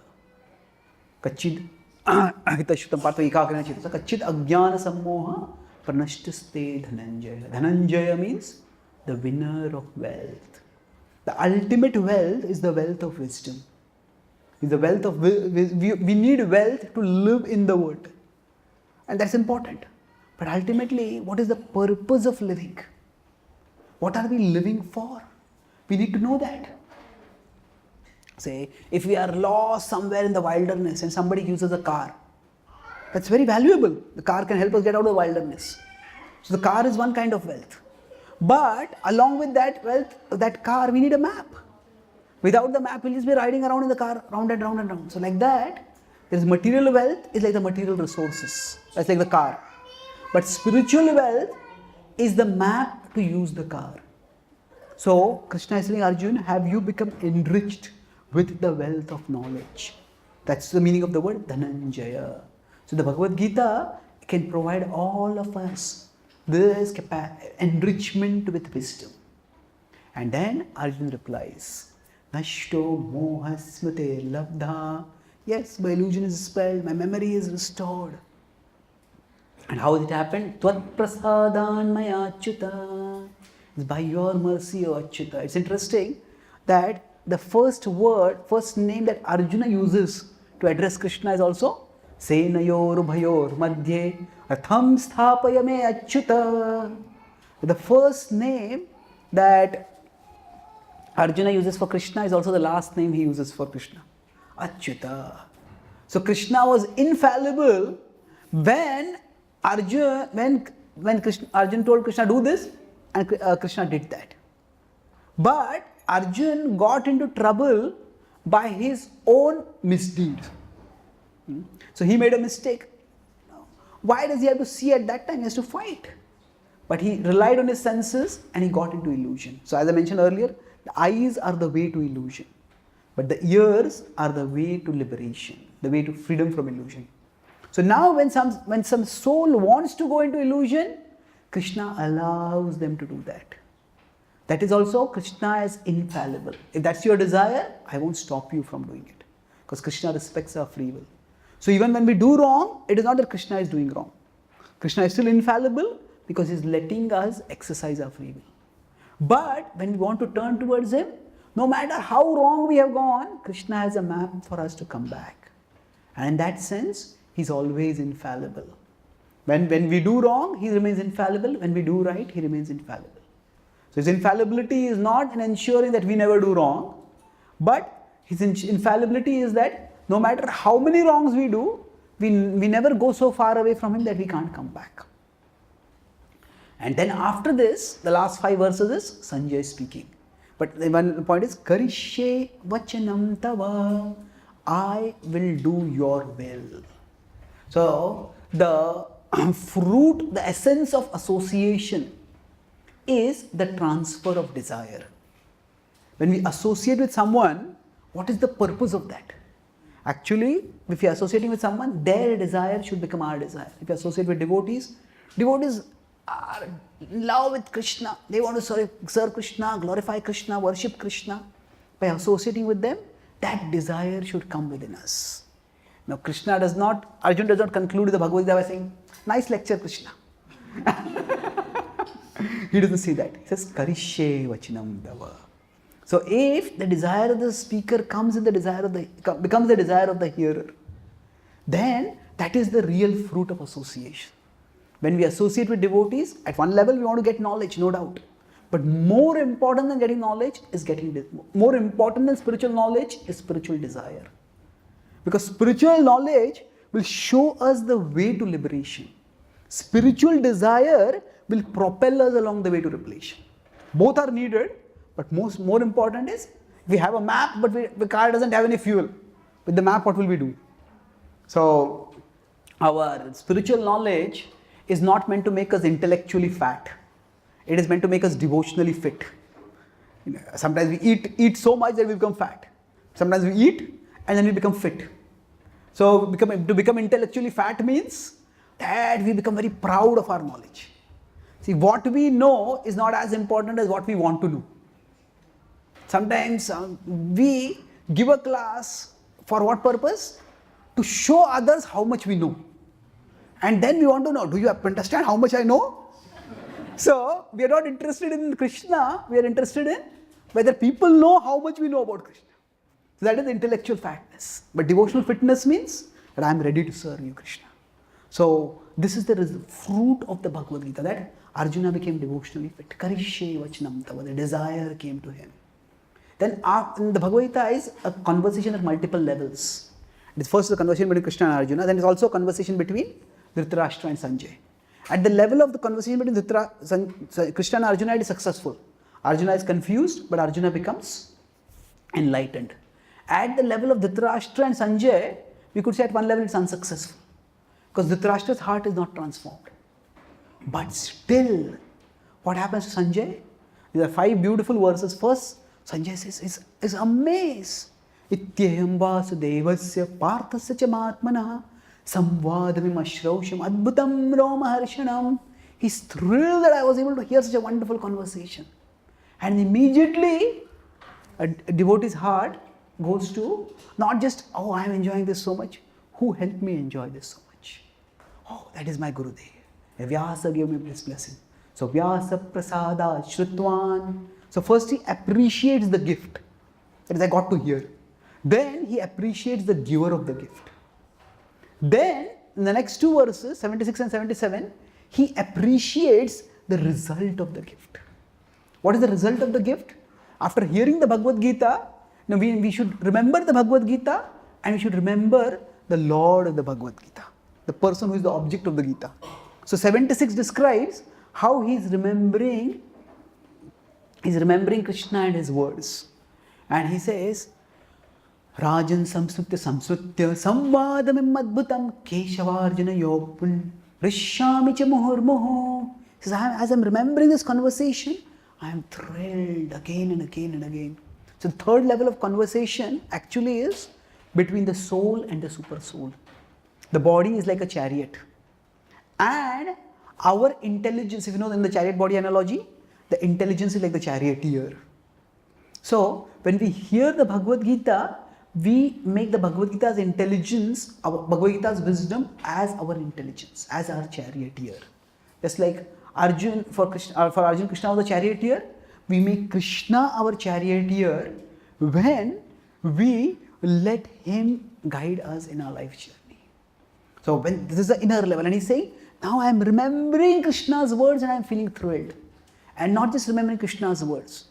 Krishna's words are about Krishna the person. So next verse says that I am remembering Krishna. Rupamatya adbhutam hare vismayo me mahan rajan. I am astounded by remembering the form of Krishna. I am thrilled. And then is the last verse. So he appreciates the gift. He appreciates the giver of the gift. He appreciates the fruits of the gift. Remembrance of the message and remembrance of the object of that message. And last he says, Yatra Yogeshwara Krishno, Yatra Partho Dhanurdhara, Tatra Shrir Vijayo Bhutir, Dhruvani Tirma Mama. So this verse has multiple meanings. One is a contextual meaning and one is an eternal meaning. The contextual meaning is that, okay, the Dhritarashtra's question was, Kim Akurvat, what happened on the battlefield? So you see, what happened was that he ultimately wants to know, like say if a cricket match is going on, this is what happened in the cricket match. Ultimately he wants to know who won, who lost. So he's giving a prophecy. Right? He's not telling directly our sons will lose, but where there is Krishna and where there is Arjuna, there will be victory over there. Now he doesn't use to say that, okay, on their side. He is making a specific statement but also a universal statement. Wherever, yatra can mean where and yatra can also mean wherever. Wherever there is Krishna and wherever there is Arjuna, there will be victory. That means, if we say that Krishna is always in our hearts and Arjun, we are all like Arjun in the chariot of this body. So if we become Dhanurdhara, if we become determined to serve Krishna, then what will happen? There will be victory, there will be success, there will be fulfillment. The Bhagavad Gita, the Sanjay's message, Sanjay's consciousness reveals that even if sometimes there is no external success. So when we serve Krishna, when we speak about Krishna to someone, sometimes the people are persuaded, sometimes they are not persuaded. Now even if they are not persuaded, we will become purified, we will become absorbed, we will become enriched and satisfied. That's what Sanjay shows. And similarly Krishna is telling, is prophesying that wherever there is Krishna and where there is Arjuna, there will be victory. Sometimes there will be outer victory also, but there will always be inner victory. Now it's interesting that, I'll conclude with this point, that we could say that Krishna is the goddess of fortune, and, Krishna is the lord of the goddess of fortune.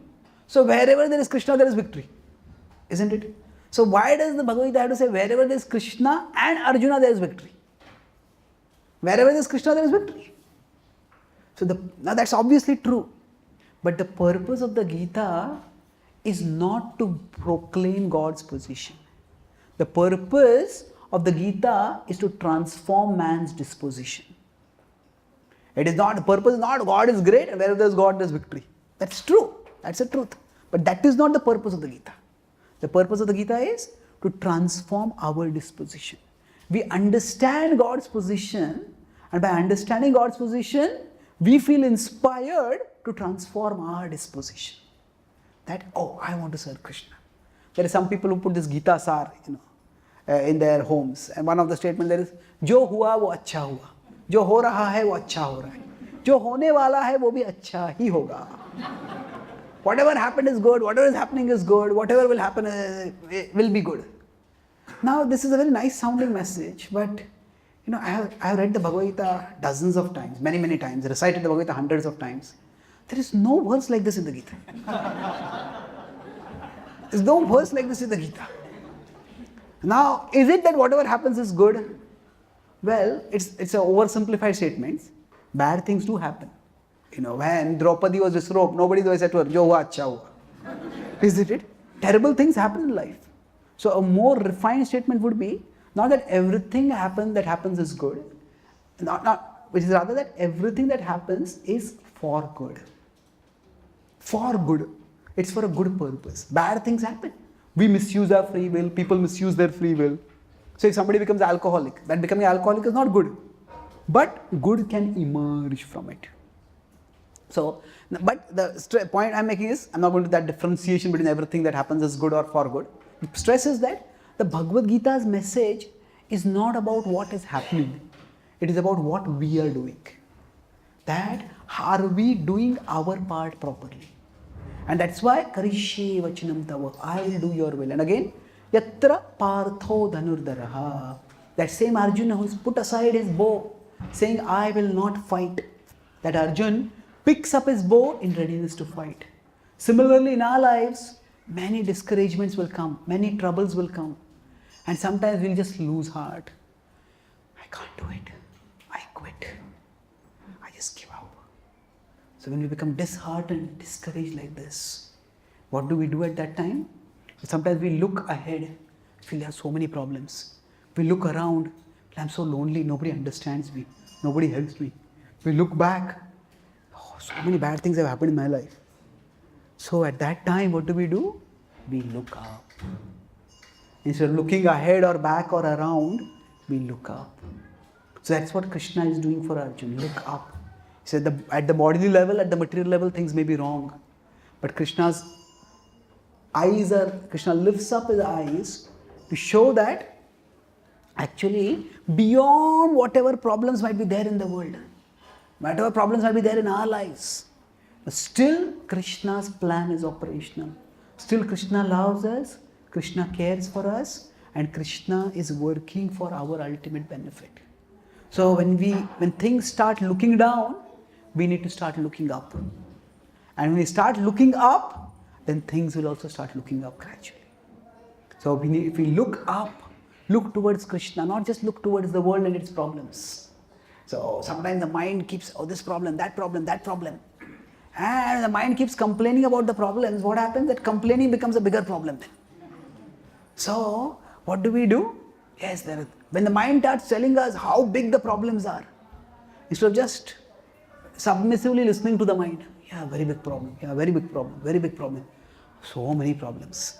Sometimes what happens? Two people who are very troubled, they come together, and people nowadays, there is a very popular idea called, there's a victimhood.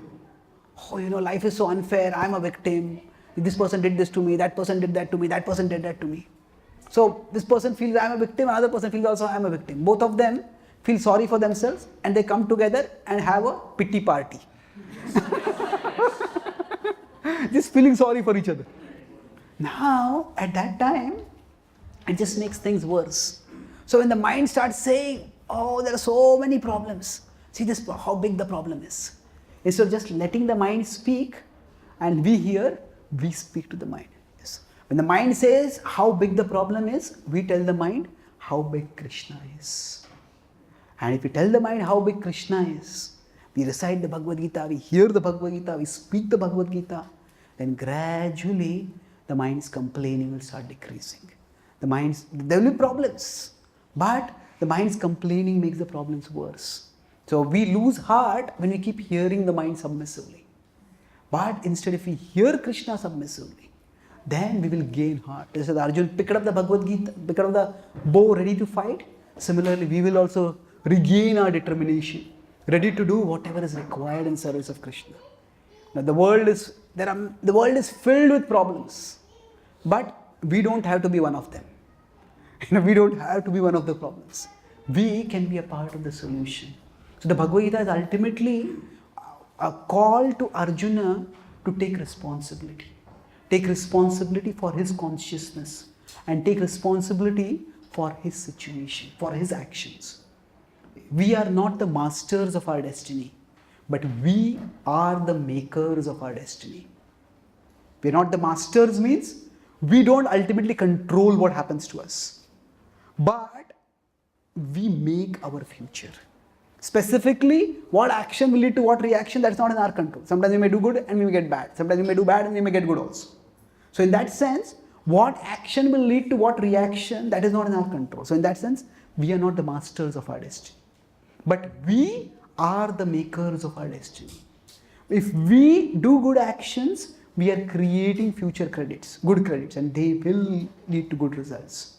So the Bhagavad Gita's message is ultimately a message of hope and empowerment. That hope that if we keep serving Krishna faithfully, then Krishna will help us and he will elevate us, he will liberate us. Just as Arjuna became fully enthused by hearing the Bhagavad Gita, similarly, by understanding the Bhagavad Gita, understanding Krishna's unfailing love for us, we can also become enthused. We can become energized. And we can pick up our bow. Krishna, I want to serve you. I want to serve you. How can I serve you?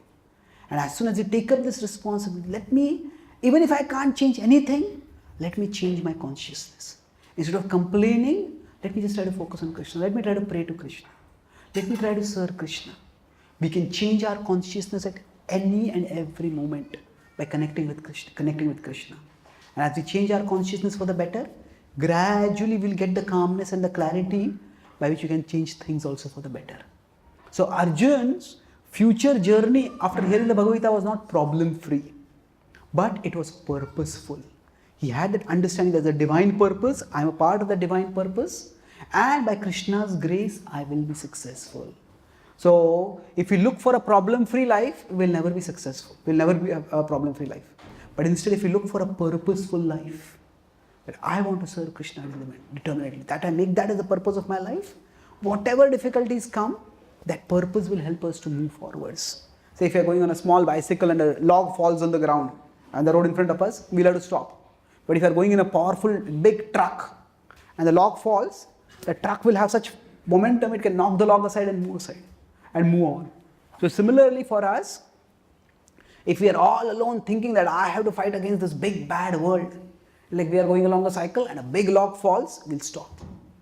But if you understand that I am a part of Krishna and I am serving Krishna, and Krishna is with me and I am with Krishna, so then that our momentum by that will become like a truck. Problems will come, but we'll find a way ahead to the problems. And ultimately, we will be victorious by Krishna's grace. That is the promise of the Bhagavad Gita. So the Bhagavad Gita calls us to become energized, to become empowered, to take responsibility for our consciousness, to become Krishna conscious and thus change our life and lives of those around us for the better. So I'll summarize. I spoke today on the last 6 chapters, 13 to 18. So 13, 14 were quite analytical. I talked about Upanishadic terminology Krishna using to convey devotional message. So Krishna has given a devotional worldview and then he shows how all related terms within that can be explained in a devotional way. The Bhagavad Gita is like a class which gets over in the 10th chapter, and after that there are question answers related about various different themes which are not necessarily immediately connected with the previous theme. So one question is about what is this Purusha Prakriti, which Krishna answers. Then Krishna himself expands on the concept of the modes. And in each of these chapters, Krishna gives bhakti. Krishna sometimes refers to himself in the third person because he speaks language that the particular seeker of that path can connect with. He doesn't directly use the devotional language because that may alienate some people. And then after that, in the 15th chapter is the most explicit mention of devotion. He talks about this upside down tree, and then he talks about how he is the ultimate goal. He is the ultimate goal, and he is the person who is sustaining us along that goal also. He maintains the cosmos, he maintains the earth, he maintains our body, and he maintains our intelligence by which we can function in the world. So he is our be all and end all. And then knowing him as such is true knowledge. 16th chapter talks about when the upside down tree is there, the upper extreme, the lower extreme.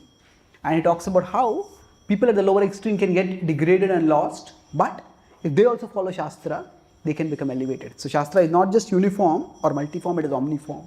So we have to find out what level in Shastra is best for us to become elevated and act accordingly.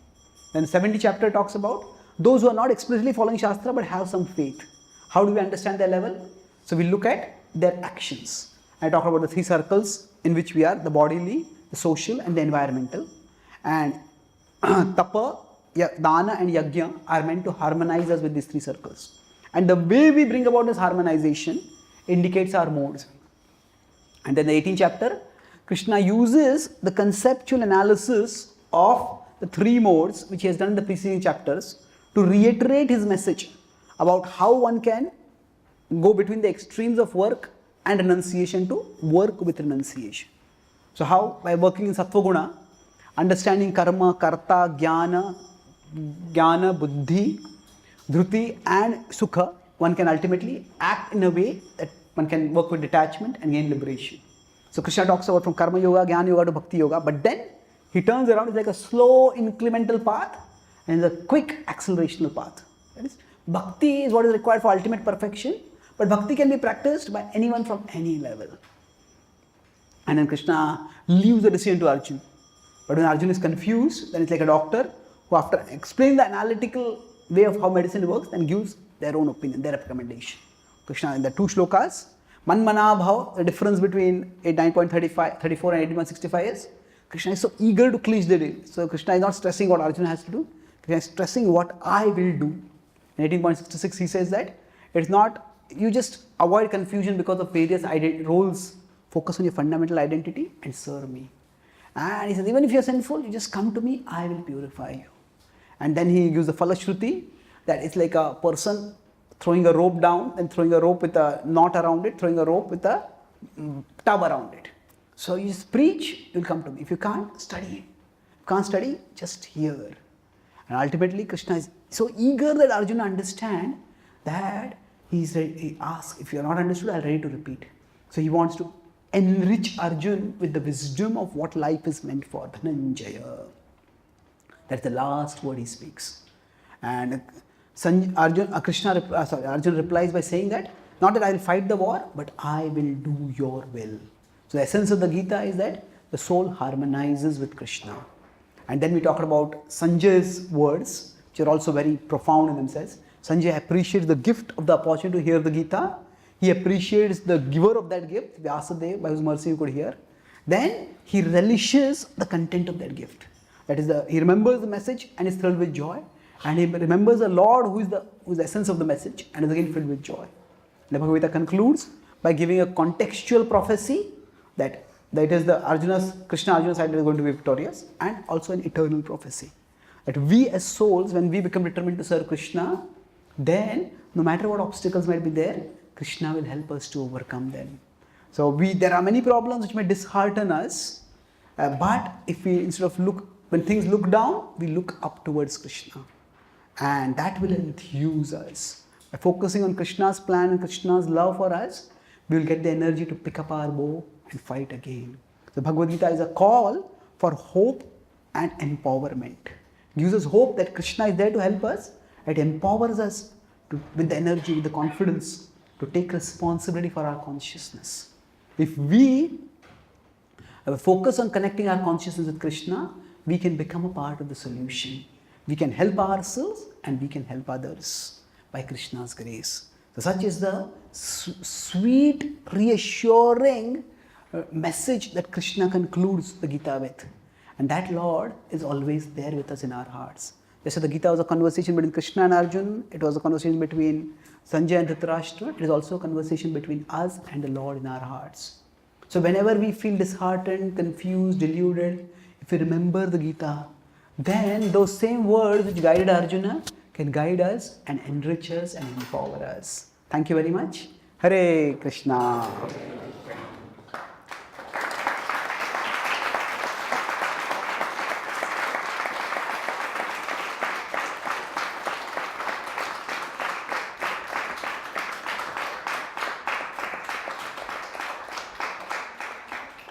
Śrīmad Bhāgavad ki, Srila Prabhupada ki. So, do we have time for questions now or should we have tomorrow? Where is? You have Okay. One or two questions? Yes. Do you have any questions as such? You spoke about bhakti being the shortcut. Yeah. Is there any practical examples you can give us that we can apply in our life to get all that escalator? Are there any practical examples of how bhakti is the shortcut? Yeah, no, as in how we can apply certain things in our life so that we're definitely doing. Okay, how can we apply bhakti in our life? Broadly, we talk about the, I repeated the question, that how can we apply bhakti in our lives? See, basically, the idea is there are two ways to connect with Krishna. One is that there is, we could say, exclusive devotion and inclusive devotion. Exclusive devotion means we focus directly on the practice of bhakti.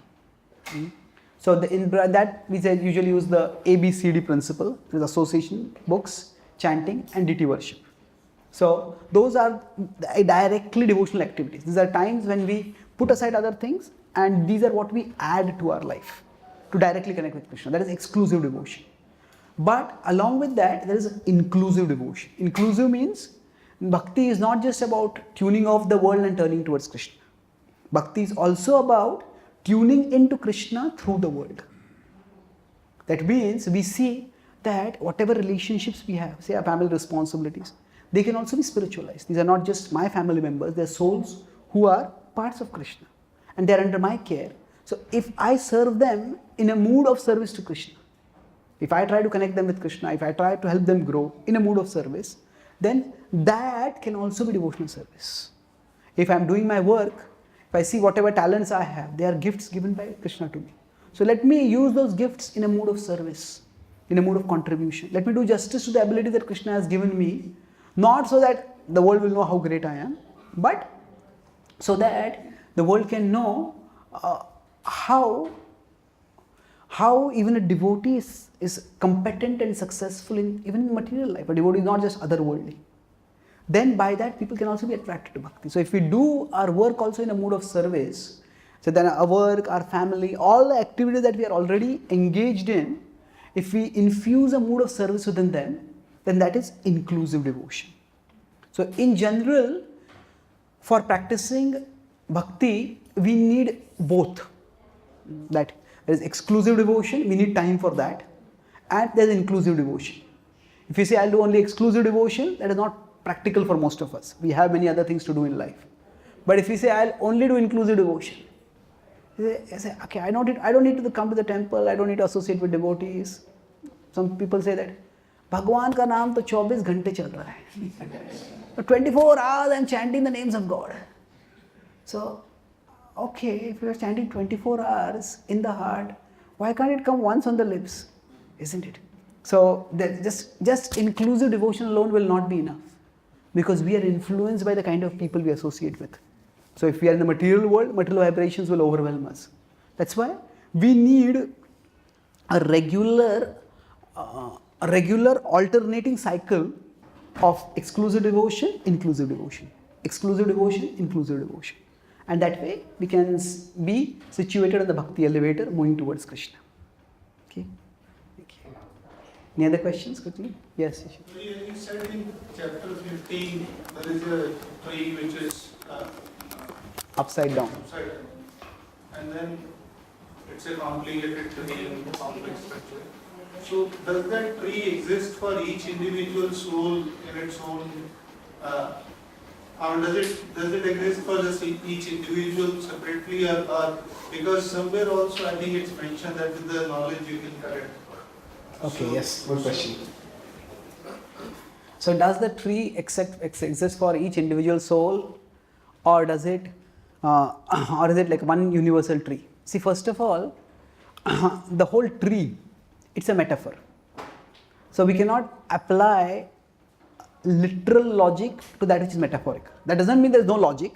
It's just that literal logic may not always apply to metaphorical things.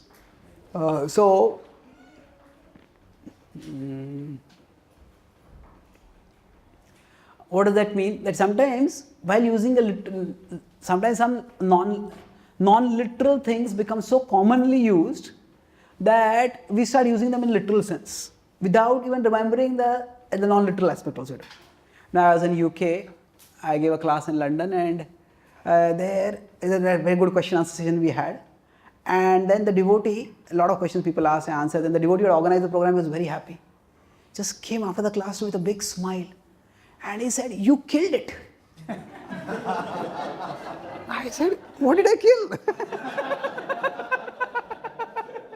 Now, "you killed it" is a non-literal usage which comes from hunting. You know, somebody is hunting and you killed it. So now he was, you killed it is just a way of appreciating. You did it very nicely. But he was taking the non-literal meaning and I was taking the literal meaning. So we can't apply literal logic. It can lead to a lot of misunderstandings. Having said that, the idea is that this tree is a metaphor for explaining how we are entangled. And one of the words that Krishna uses is Ashwatham Prahur Avyayam. It's an imperishable tree. So when Asanga Shastrena Drudhena Chitva, by detachment we cut it, what we do is actually the material world will continue to exist. But we can cut our entanglement from the material world. So we could say that it's not that there is one tree for everyone, there's not one tree for each person, but the tree is the tree of material existence and we are all entangled within it. So it's like this, I gave the example of a carnivorous tree, which is just grabbing people. So that somebody is grabbed by that, if they get a knife, they can cut off and they can escape. So like that, each one of us can escape from that tree.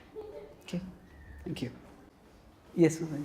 Hi, is there any particular time to do Krishna Bhakti? Is there any time to do Krishna Bhakti?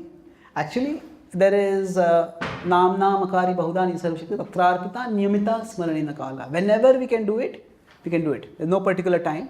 The principle is that wherever we are best connected with Krishna. So generally the early morning is the time when our mind is not very distracted. So then we can focus on Krishna more. So if you can do it in the morning, that is the best. But if you can't, any time is good. Because connecting with Krishna is always better than not connecting with him. Okay? Thank you. Yes, Prabhu? Arjun finally says Karishe Charan, and Krishna was guiding Arjun day by day, hour by hour what to do. So how do we devotees as a whole, what's our... Okay, good question. So Krishna was guiding Arjun constantly, but what about us? Well, it's not that Krishna was guiding Arjun constantly. Eventually, even Arjun had to act without the guidance of Krishna. We know that when Krishna disappeared from the world, it was the biggest crisis for him. And at that time, he had to act based on his own intelligence, and he was so overcome with agony till he remembered the message of the Gita. That's what the Bhagavatam describes. And then he gained peace.